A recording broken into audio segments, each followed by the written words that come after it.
Hey everyone, welcome back to Lame Foundation. This is Jovita here, and in today's video I have my friend Poonam here with me. So Poonam has a background in mechanical engineering and she moved to Australia to pursue her masters in project management. So today she's going to be sharing her experience of studying and living here in Melbourne. If you'd like to learn more about her experience, then please keep watching. So Poonam, just wanted to start off our conversation by asking you what made you decide to move to Australia and what was your initial journey like? Hi guys, Poonam here. So the main reason I decided to move to Melbourne was because my mom gave me an ultimatum to either study or get married. So I decided I would like to sacrifice my life to studies than to a husband. But on a serious note, I moved to Melbourne because at that point of time it was the most livable city in the world. It was ranked first for like 7 consecutive years. And the second thing was RMIT. I studied at RMIT for my masters and it was based in the CBD and it was the only university that was in the CBD. So that made me choose RMIT. So ultimately I decided to be in Melbourne because of the culture. That's all. I'm glad you didn't get married, Poonam, and you chose to come to Melbourne to study. So Poonam, just wanting to understand a bit more about your coursework, I just wanted to ask you what was a unit you found really enjoyable to learn and what was a unit you found a bit challenging? So I started university in 2018 July semester, and the first ever coursework that I ever did was Introduction to Project Management, and I do remember that subject because I was paired up with a group of people who came from diverse backgrounds, and to this date I still use that subject. And the next subject that I do remember is Risk Management. Very important subject, especially in project management. So to this day I still use the subject and I still use all the risk procedures and everything at work.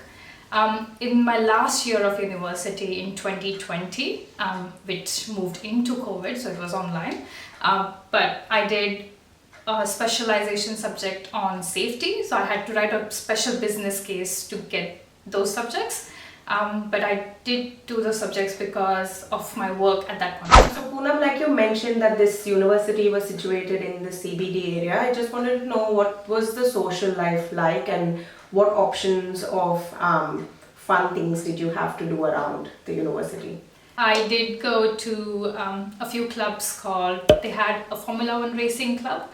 They also had a dance club, they had a basketball club, it was called a sports club in general. Other than these activities, there was also a main club in the university that used to hold like social events where students can come together, meet, network. We also had parties, we also had fun games, we also had a gardening club which I was part of. And other than that, because I lived in the CBD, there was lots of things to do. There was a bowling bar next door.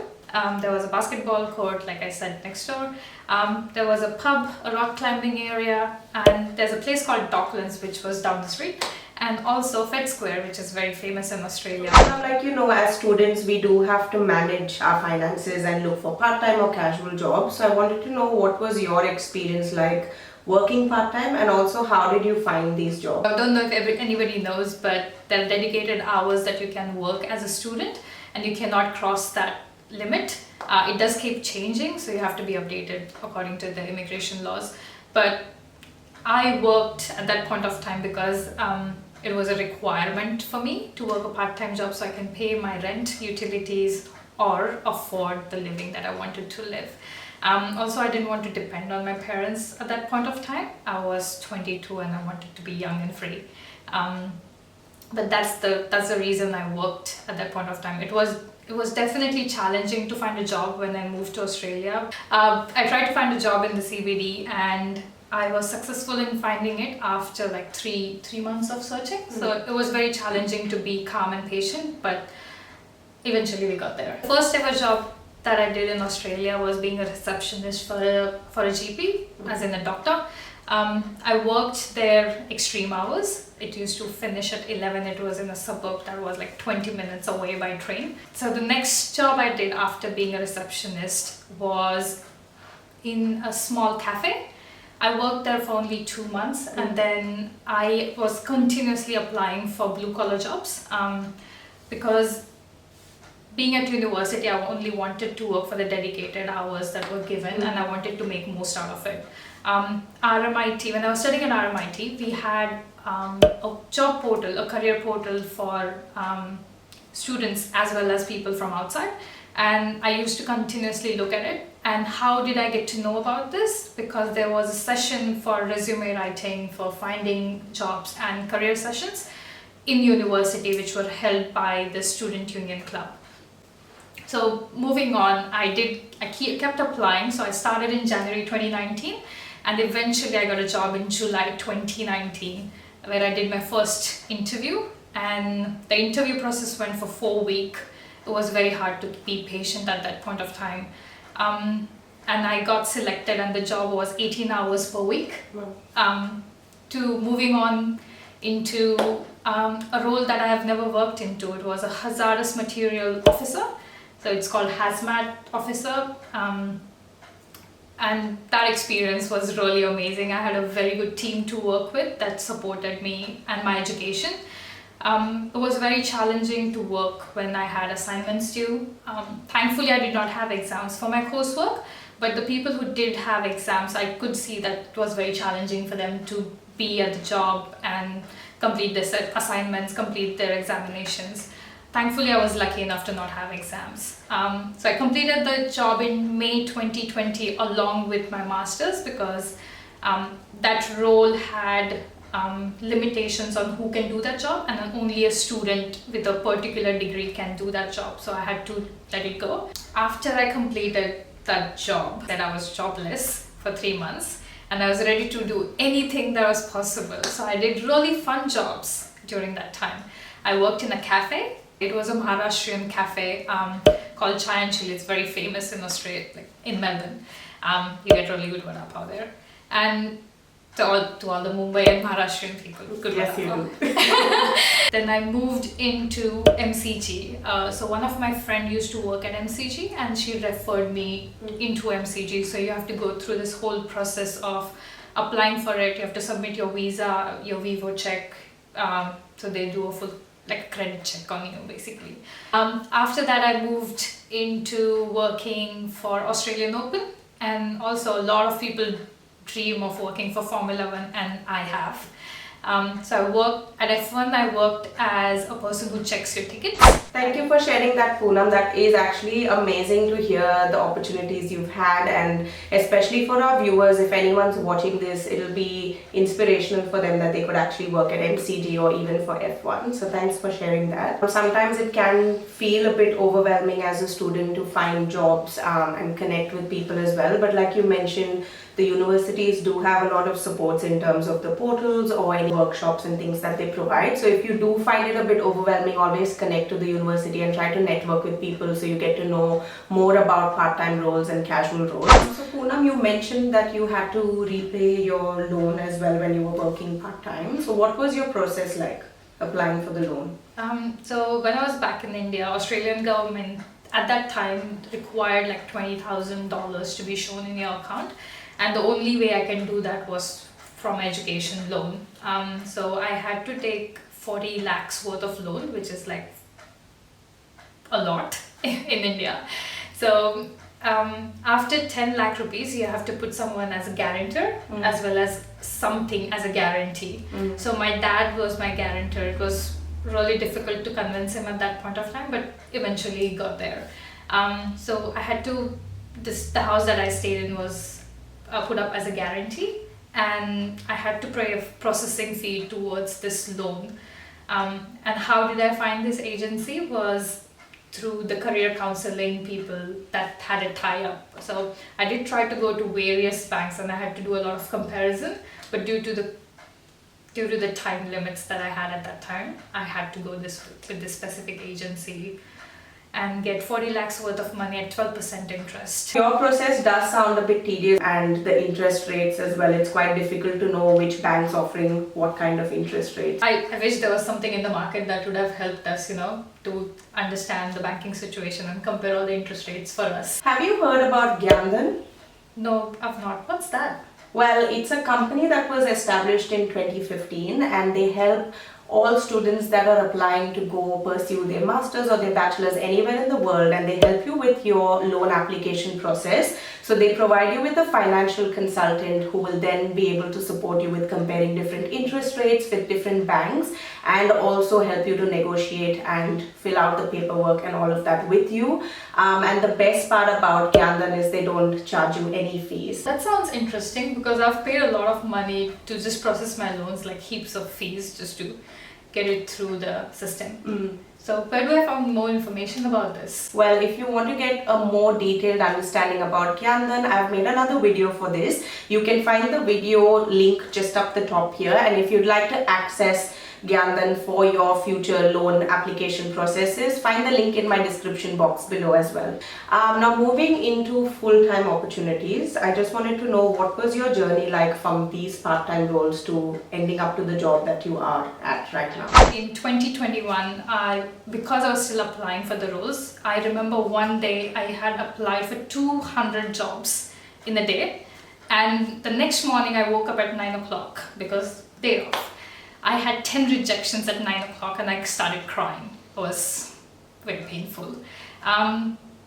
But leading into 2021 in May, I got interviewed at my current workplace, and they wanted me to work for 3 days a week, and I was ready to work even for a few hours by then in an office area. So I started to work as a project admin for a massive project for a massive food manufacturing company. And then I moved into a project process engineer role by the end of 2021. So my official role started in 2022, and since then I have been there and I've been promoted once on that role. So that's how my journey was. Very nice, very challenging. Cried a lot, but yeah, like I said, we got it. Poonam, listening to your journey, I must say it's really commendable to hear the struggles that you've had and the place that you've got to today. You must take pride in the journey you've had in your work life. Just for our viewers, I wanted to ask you what portals or what websites did you use to find these jobs? So the first ever job that I got in Australia was purely through networking with there are a few clubs on Facebook, WhatsApp, and also back in India when I was moving to Australia, we had a networking session with the agency that I came through. So in that agency I got to know a few people who also knew few people in Australia. So those few people who were in Australia helped me get my first job. So I interviewed for this job as a receptionist, moved on to a cafe.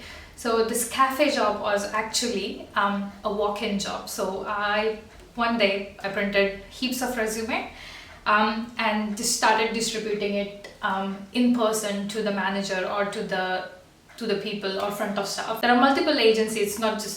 It's not just one agency. There are multiple event workforce recruitment agencies that you can apply for. You can just Google it. But I got to know about Spark because I asked a few people who were working when I went as a customer, and I just asked random people who were working there. I'm like, how did you get this job? Because I really wanted to work at F1. And when I was working, there were a lot of people asking me how did I get the job. So that's word of mouth. Also, I got to know about these agencies through networking events because I would ask companies, how do they hire their professionals? Do you hire them directly?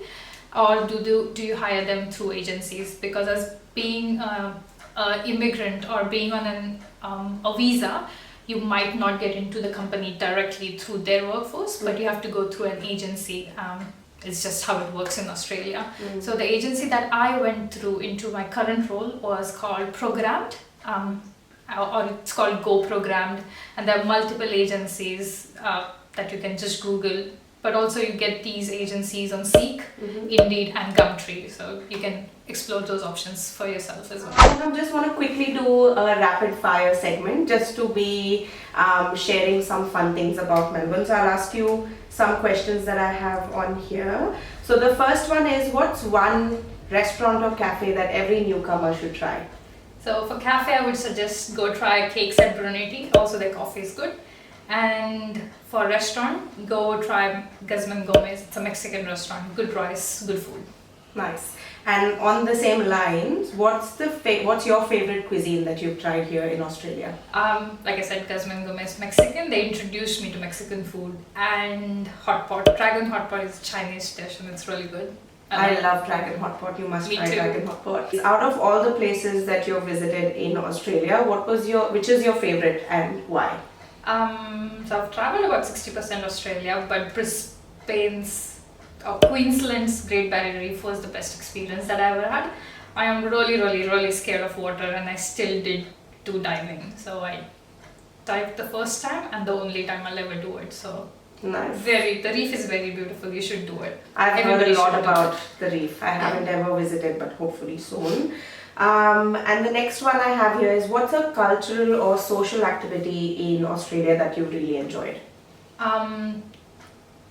Cultural or social activity would probably be attending our own festivals in Australia. Like I've done Diwali at Fed Square. The fireworks were just amazing. Like experiencing your culture in a different cultural background, it's really good. And I've also done go-karting in Phillip Island, which is a very Australian thing to do. So loved it. What's one thing you miss about home? My mom's puran poli and also street food, like mostly vada pav.